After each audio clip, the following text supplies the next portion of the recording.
human beings with courage, humor, dignity, and grace. So since we've both been introduced earlier by the MC for this particular session, I'm straight away going to start with you, Swati. If you can begin with telling me, when you first entered Kamatipura, like as a government officer, and you wanted to help these women start bank accounts, help them with their identity papers. So how did that experience differ from the way the city perceives this neighborhood, the women over there, the community? How is that different for you?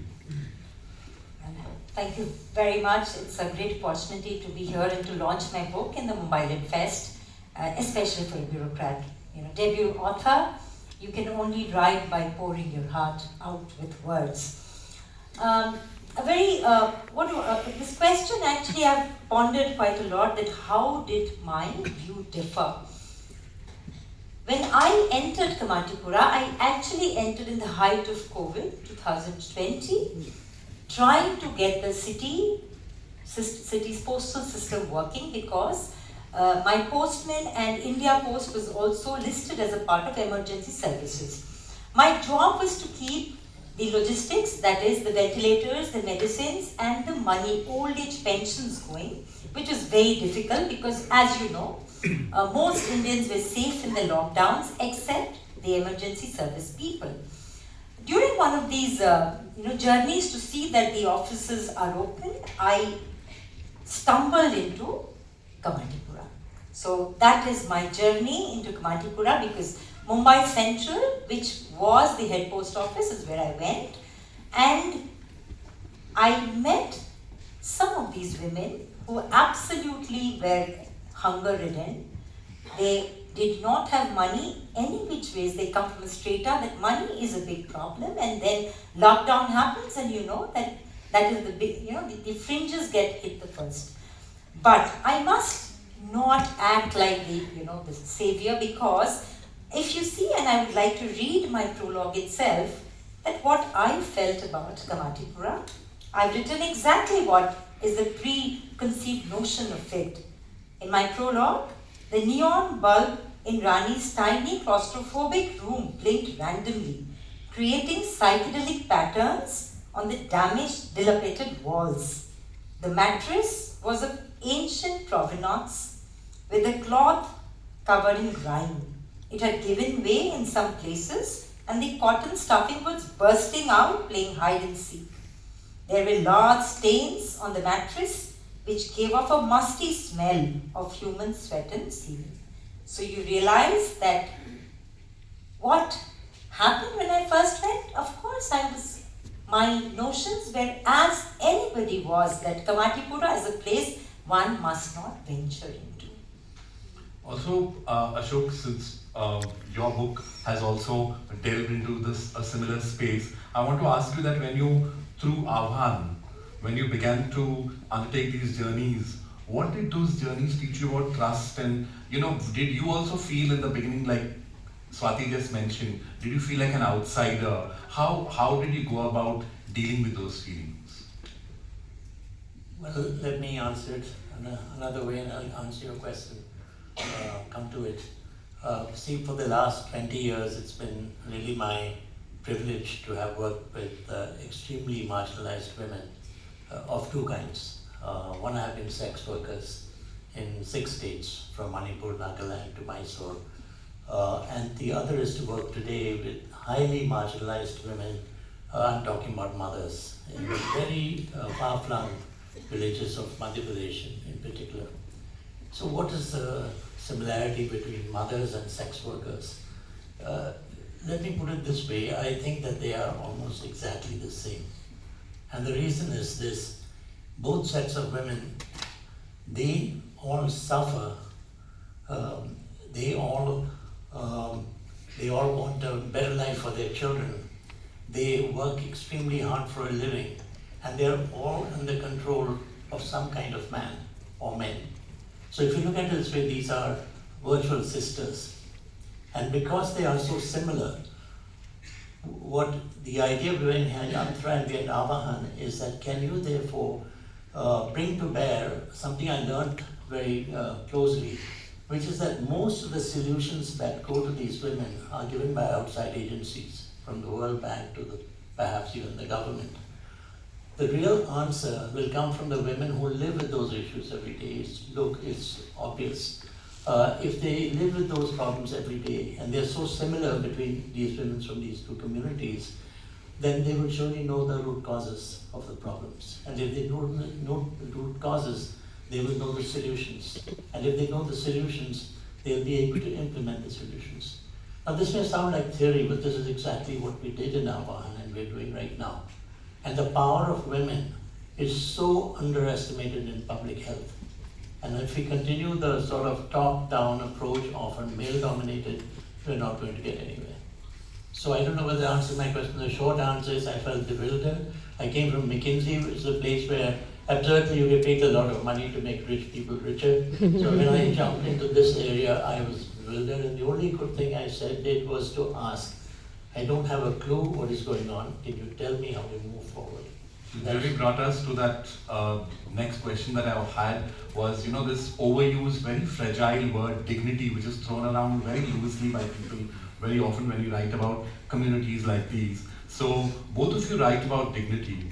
What did that dignity actually look like, whether it was in Kamatipura or in the other communities that you moved around in? Both of you, I'd like to ask you to speak about this. What did dignity look like when you were going out and working with these communities? In these brothels and bastis that you visit, do you feel that, are they, where somebody's trying to rob them of the last shred of dignity as human beings? So do you feel that was happening, or were they already very aware of what their rights are and were they willing to assert themselves? What was it like? Yogesh, I think I have a problem with this question because in this journey of being with women, I will not call marginalized, I will just call women with lesser privileges, because I find a problem with also marginalized women. He says it's an oxymoron, all women appear to be marginalized, but when did dignity become conditional? This is when people say that you've given dignity, your work has been for dignity. When did dignity is such a basic, want, a basic need, that's what humans do. You treat each other with dignity. When did that question become conditional? So when you ask me about how these women, have this sense of dignity, they have a sense like any of us women do. Like a Kajol in my story did everything to protect her child from, like I've written very badly about brothel owner then years ago, Maya, that when she was out to get her children, Shalab and Shoaib, she was ready to kill Maya, and she was enraged. That is dignity. When an Anu steps out of her house, knowing very well that she's going to peddle herself for her young daughter to give her a good school education, that's dignity. You just need to break this facade of a veil that we have put across women, occupations, that X are dignified jobs, Y are non-dignified jobs. These are human constructs. So when you say that how do they feel and when do they feel a sense of dignity, I did not meet recently trafficked women. So I met women who were there, and when you see, I have written about the Tufani girls. Exactly why I named that, because Tufani means, full of chutzpah. I found them full of chutzpah, like all of us. We are the ones that give them the indignified look, and not them to, find words in dignity. So you have to just open your eyes to have a look at what dignity looks like there. Ashok, what about you? Would you like to weigh in and to talk a little about how this, very often when I visited these communities in Sangli or in Kamatipura or even in Sunagachi, they've said, save us from the saviors. Absolutely. Not everybody there is a victim. Many people still find it difficult to come to terms with the idea that sex work is work. So would you like to come in here and speak a little about what your experiences have been? See, in a way, it's a little bit of an artificial construct. If you see sex workers who are being exploited by men every single day, then to say we will treat them with dignity is absurd. as a community, right? If you see women who face is covered all through the day, don't have a voice to speak, to say we'll treat them with dignity is just a statement.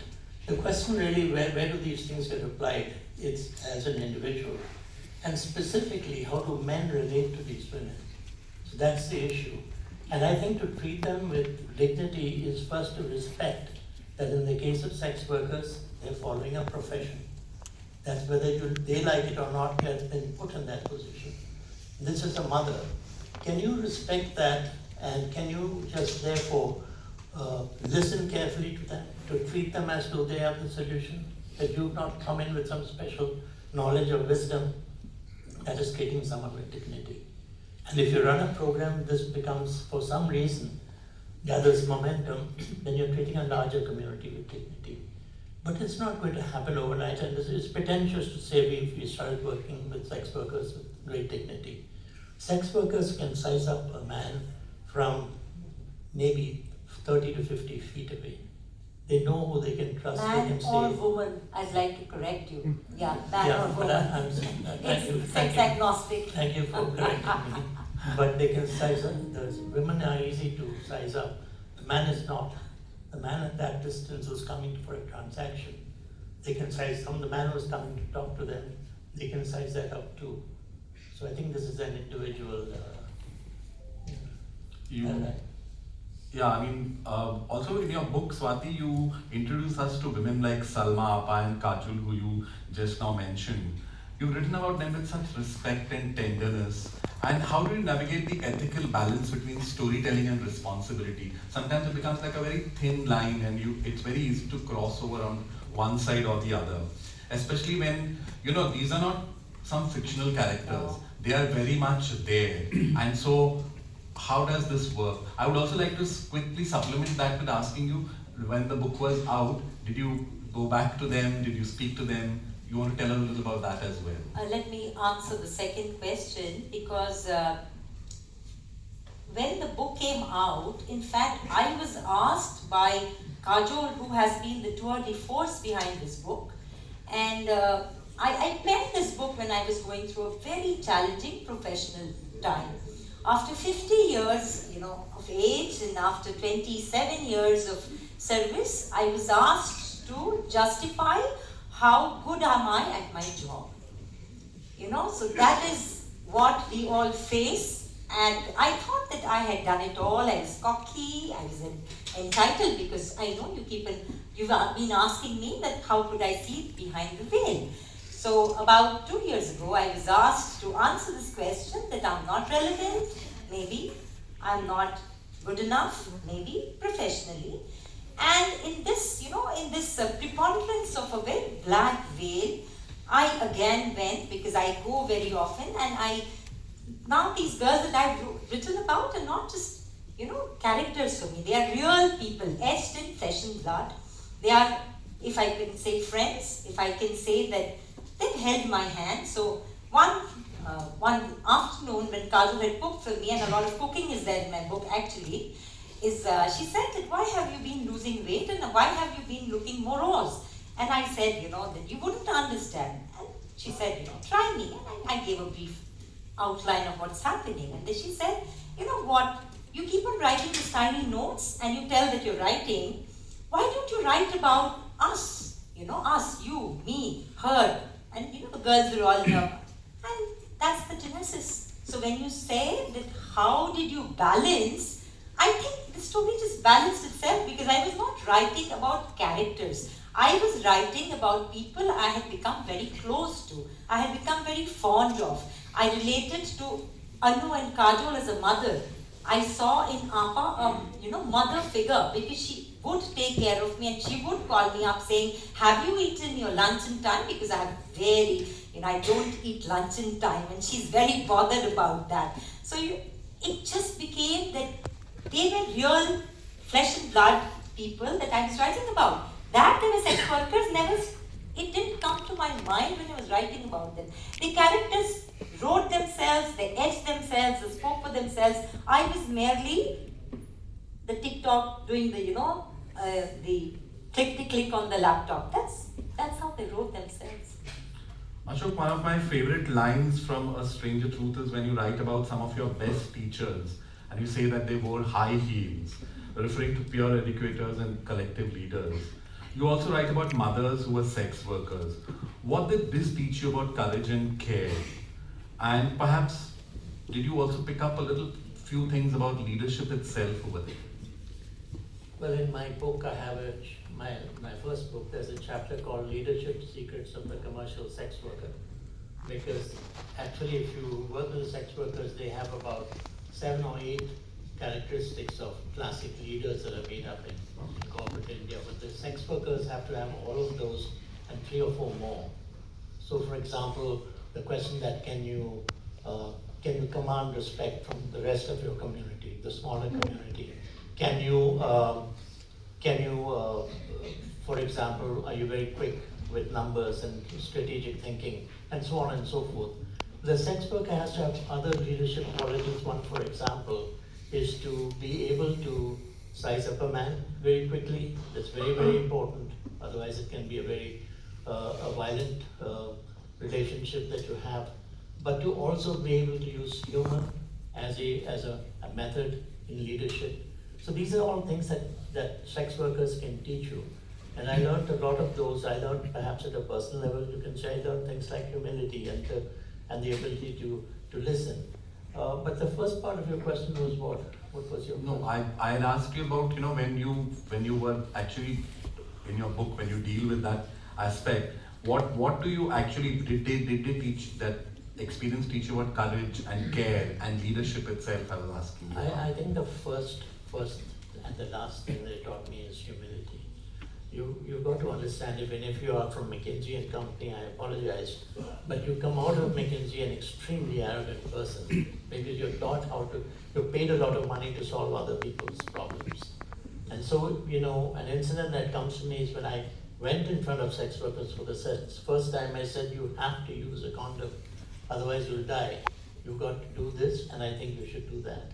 And after just a few minutes of this, one of the sex workers said, "Sir, don't you think we know this? Why don't you ask me why I don't use a condom?" And I asked, "Why don't you use a condom?" She said, "It's because of violence." When I asked, "What does that mean?" They said, "Because of violence that happens in a sexual transaction." And then I said, "What's the reason for that and what's the solution to that?" And this program ran across 6 states in India. That's the reason why a lot of infections were averted. We had very little to do with it. So this is depending, it all boils down. I can make a list of things I learned. It's a long list. But it's essentially humility, because humility breaks down into a lot of other things that follow: respect, listening, so on and so forth. Mostly when people want to intervene, interventions have largely been, the intervention itself is polarized. You have on one side people who want to go and look at sex workers from the completely a point of anti-trafficking, blindsided to everything else, where they want to just simply go and save these women and rehabilitate savior them. syndrome. And the other side is when you completely turn it around and say that no, sex work is work. So between that, do you feel sometimes the community itself suffers? These women themselves fall between both these interventions. Can I say something to Swati? Yeah, please, Just very quickly. The problem is this: who are the people who tell the sex workers what to do? The fact is, they've never been to a village. They've never been anywhere near a place where sex workers practice. They're sitting in places far, far away, even outside our country, or they're sitting in New Delhi and other places. So therefore, this is a very patronizing and wrong attitude we have, and far from the truth of what's happening on the ground. So you deal with that in your book also, you deal with that, right? Absolutely. I do deal with that, but my book is not at all about patronizing. It is about how women there inside Kamatipura, once you enter, I always say it's the red curtain. Once you enter, how normal they are. How normal they are, and how it's everyday chores in Kamatipura, other than the fact that they have a different occupation. So I won't say that they are torn between these worlds. For them, it doesn't matter. What matters to them is how do they have the next meal. So this is what I completely resonate with Ashok here, that who are these ones who are talking about this? They are not them. They are people who are privileged, entitled, who want to save the world, save them. Please ask them, do they need savior? Do they need to be saved? Yes, the ones who do appear to be saved have so much of resource today. But it is just life. It's a different way of life, maybe.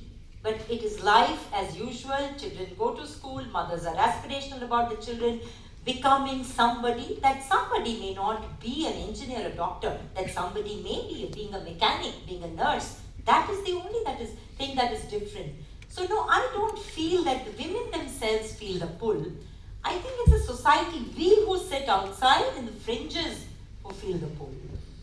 Also, that brings me to the question about whether then empathy and efficiency, both these things, do they really coexist when you work with these communities? Both of you come from such deeply structured institutions, you know. You're from the civil service, he's from a corporate public health sector. So in that sense, what happens when systems meet the messy, unpredictable realities of people's lives? How does that play out? Very good question. In fact, my book is about also to throwing light about the world of bureaucrats. We have been the silent workers who have got much more brickbats than bouquets. You know, we are told to be leading the country down a path and not up actually. This, as the introducer said, came out of a study of introducing Aadhaar cards to the children of sex workers. About 4 years ago, in Aadhaar cards, you had to show a proof of address, residence. You had to get a telephone bill, you had to get an electricity bill, you had to have a proof of residence. So the work Genesis started as a postmaster general. I am not from social work background, I am from hardcore civil services bureaucracy. So that is when I realized that there is the gap, because Aadhaar cards were rampant. 94% of Indians have Aadhaar card, which is about 1.226 billion of Indian people have Aadhaar card, but these were the ones who were left out because they did not have an address proof. So as a bureaucrat, and since India postal post offices were the ones issuing the Aadhaar cards through the UIDI, when I did some research, I addressed that to the UIDI Aadhaar authorities to say that this is a segment that is born in India. They definitely have, they're born in India, but home deliveries. They do not have proof of birth. They do not have proof of address. Do we just leave them from a net? Because the government of India has a lot of money spent on direct benefit transfer schemes. Little technical here, but the Digital India Initiative, JAM, right? The Jan Dhan, Aadhaar and the mobile is rampant. And the Digital India Initiative, where you can pay for anything, it happens because you have an Aadhaar card. The scholarships that you get is because you have an Aadhaar card. The ration cards, so you have a small sector that is completely kept out because of this Aadhaar card. So as a bureaucrat, my job became to see how do I get an Aadhaar card. After about a year of writing up and down, itself in the bureaucracy. So you have to be passionate about it. That's where empathy and passion comes in, that I have to build this road because I have at least that power to build the road. Let me see how that road can be built. And after a year, I could negotiate with the Aadhaar authorities on behalf of India Post, not me personally, as the Postmaster General, that India Post would become the guarantor of the address. So a postman would go and see where this child stays and would be the guarantor that this is the address of that child, or the local corporator. So I went to the local corporator, and it took me many months of convincing, but got everybody. So that is how policy can also be remade or tweaked, or an addendum can be put into policy. So when you say that how is it, the messy world, the world is a messy place. You find order in chaos. It is our jobs to find order in chaos. And that's where this entire project that later on became, of course, a human story, came into being, in finding a path to actually giving them what the government of India has been giving all of us. I'm actually dying to say something after I answer your question or not. No. We've been talking about sex workers a long time. I spent 10 of the last 20 years working with sex workers, and it's a tremendous tragedy. But in my opening remarks, I said something that shocked me. He said women, who we put on such a pedestal in India, in the villages that we have, if we would bother to go there, women are being treated as no better and no worse than those sex workers. A woman who can't speak, when a baby is lying at her breast, when the baby can be saved by just going to a center an hour away. That is tragic. And so this goes on and on and on. I wouldn't want this entire discussion to hinge on sex workers and we should help them. Of course we should help them, or they will help themselves. But there are women here also, and this is what I meant, that they are virtual sisters, because their suffering is exactly the same. I wanted for us to go away with this notion that it's a broader issue of the difficult situation that women, marginalized women, at the bottom of the pyramid are suffering. It's not a sex worker question alone, nor is it mothers in villages. But no, there's a lot of hypocrisy in the way we deal with women. Especially in India, we tend to put a woman at a fraud high pedestal. We don't treat them that way. We don't treat sex workers that way. We don't treat mothers that way. Okay. So when you, coming back to this question of when you actually said that you started working with these communities and wanted to give them this their identification, what was it when the first round of success came their way and they found that they were getting this? So can you talk a little about how that felt, and did you feel sort of happy, satisfied, or it only told you that you were on the right path? What was it like? I was overwhelmed. I was overwhelmed because the battle to get Aadhaar cards was so simple for everybody. It's just 1.5 years within the system, and when the first Aadhaar cards were issued with these scholarships, I think everybody, actually the intervention started much before. I wanted also the women to have bank accounts, right? Because classically their pimps are the ones who keep their money, and they are given subsistence allowance for all the work they do. So I think I agree there, women's money has always been captured by the men, and it happens here also. So getting bank accounts into place, then these girls told me we can only go to a bank where there are no men. Because the moment there's a man interface with us, we are commodities. We are not humans. We forget women. We're not even humans. So the steps started to make Kamatipura post office into an all-women post office. So I asked them that, will you go to a post office? Because post office is not only postal work, not writing letters. Let me enlighten you here, please. It's the country's biggest bank. It's much bigger than the State Bank of India, which is otherwise a listed big bank. So I said that, will you go to an office to open your accounts if everybody is a lady? They said, if you can do that, yes, but everybody has to be lady, including the postman, including the person who gives the water. So that's the journey started there, Yogesh. So the day Kamatipura all-women post office got inaugurated, I actually had a pimp manhandling me.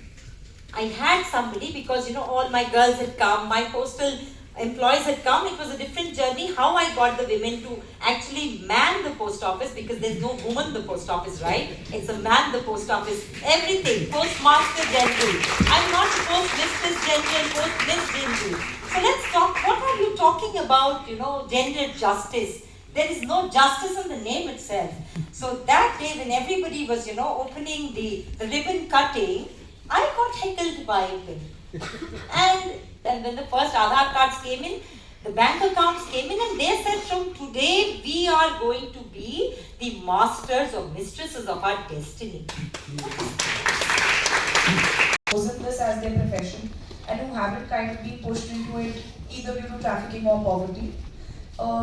Part 2, women and sex. A lot of men, for example, when they have access to free porn, they are okay with it. But these days we also see this trend of a lot of women, younger and older, across different countries in the world. For example, choosing platforms like OnlyFans, where they own their own.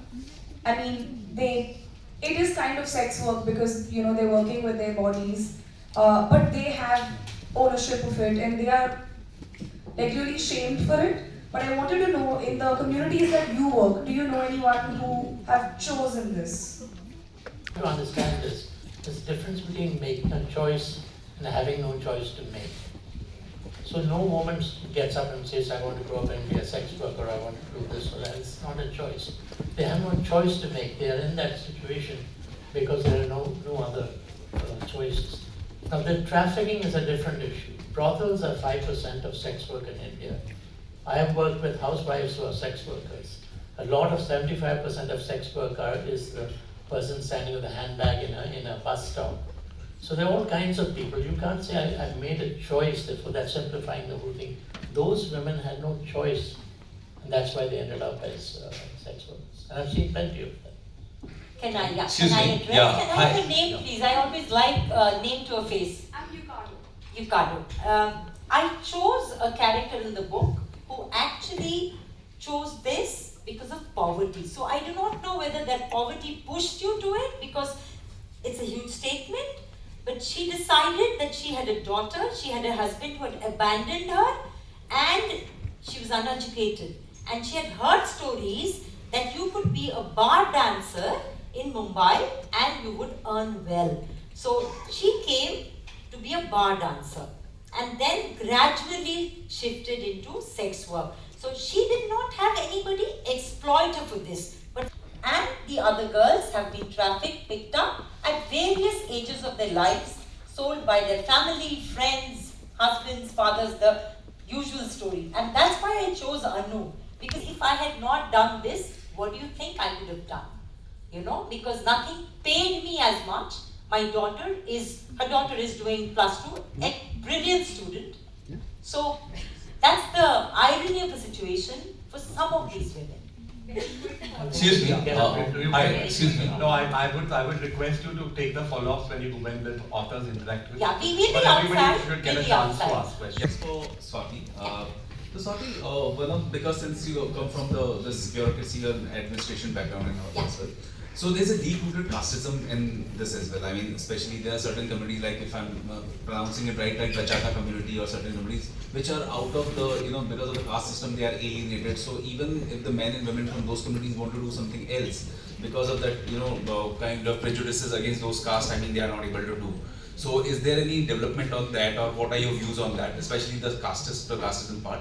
And one brief question for Mr. Ashok Alexander, because recently I read in one of the books written by some journalists that some of the sex workers demanded for right to vote. So I guess in Kamatipura, right to vote isn't, the mainstream voting for the Lok Sabha and Vidhan Sabha, but there was, later I didn't hear about any development on that. So if the right, do they have a right to vote? If they, then how is it beneficial? Or if they don't, then how can they, No, I'm sure as citizens of India they have a right to vote. The question is that are they able to vote safely? That's really the question. Take the mic. I personally, if the answer to they have a right to vote, an emphatic yes. I believe that it's a profession, right? I go as far as that. So they should be treated with dignity, and they should definitely have the right to vote. I'd be shocked if they don't have the right. Maybe they can't vote because of whatever, maybe it's stigma and whatever. Yeah. Are you asking me a question in general? Then I would like to have a conversation with you outside.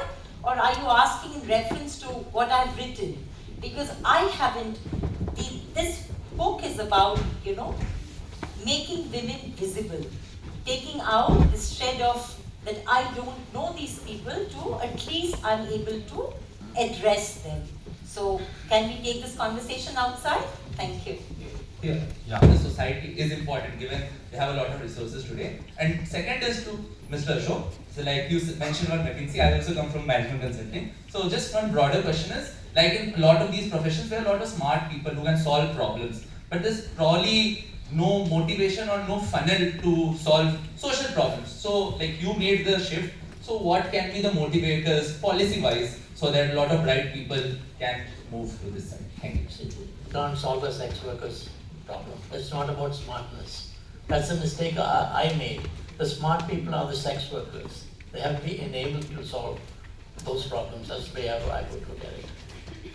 Okay, the question, can I answer his question, please? You know, I exactly said, I addressed this, that when did dignity become conditional? So when you say validation, who are we to validate? They live in a community, they live in their inclusive society. Do I need validation of X person? No, they don't need your validation. That is exactly what the point that both of us tried to make. That maybe we have to have this shift in our own prejudices, that we are there to validate somebody. They do not care about our validation.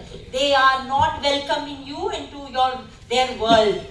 You maybe, someday stumble into their world like Alice in Wonderland, and you may learn something from their world that I have learned of great patience and tenacious nature. Because earlier I used to, break down when something bad, unpleasant happened to me. Today I'm a fearsome and tenacious person. So what validation are you talking about? I may need somebody's validation. Can I just add a sentence to this? No sex worker is looking for validation. Yeah, exactly. Every sex worker, every woman in a village, every woman in this room is looking for one thing: a safe future for their children.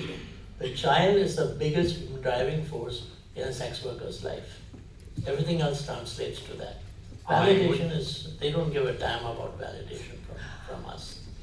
This gentleman has